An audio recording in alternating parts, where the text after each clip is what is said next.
Geometry of a solar eclipse. Worldwide, solar eclipses are not rare events. They occur on Earth approximately every 18 months.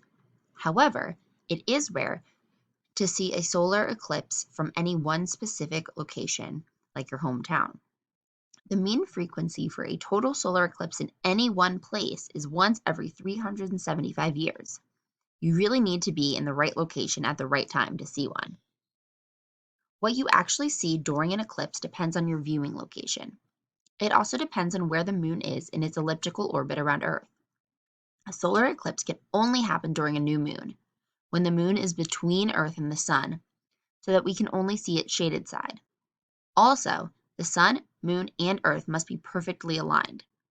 This occurs only a few times a year because the moon is orbiting 5 degrees to the plane of Earth's orbit. During most new moons, the sun's, moon, and Earth are not aligned, and the moon's shadow is not cast over Earth. Geometry can be used to calculate the orbit of Earth, the sun, and the moon, the shape and size of the shadow cone, including the moon's umbra and penumbra, and the rate of movement of Earth in relation to the shadow cone and where it falls on Earth.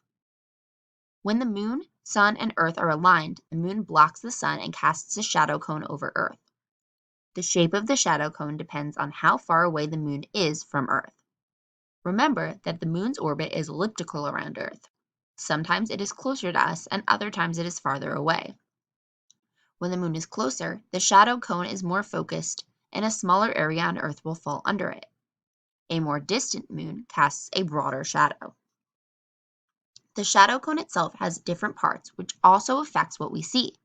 If you are directly behind the moon, in the umbra part of the shadow cone, you will see a total eclipse.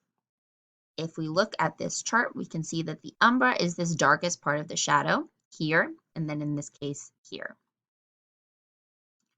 If you are on either side, in the penumbra portion, you will see only a partial eclipse. In other words, a total eclipse can be partial depending on where you are viewing it from.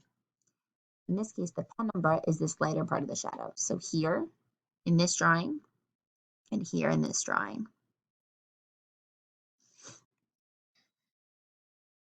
When the moon is far away, there can even be a third part of the shadow, the antumbra. From within this portion of the shadow cone, you can see the edge of the sun, but not the center.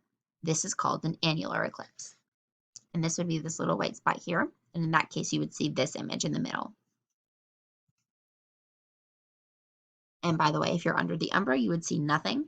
And if you're under the penumbra, you would see a sliver of the sun, but not the entire sun. It is also worth noting that a total eclipse only lasts for a few minutes at any location. This is because Earth and the moon are moving quite rapidly in their orbits. At the equator, the moon's shadow passes over us at about 1,700 kilometers per hour. So if you want to see a total eclipse, you really cannot be late. And just to recap this image, the moon casts a wide or narrow shadow cone depending on its distance from Earth. Depending on your location in the shadow cone, you could see a total eclipse in the umbra, which is image A, an annular eclipse in the antumbra, which is image B, or a partial eclipse in the penumbra, or image C.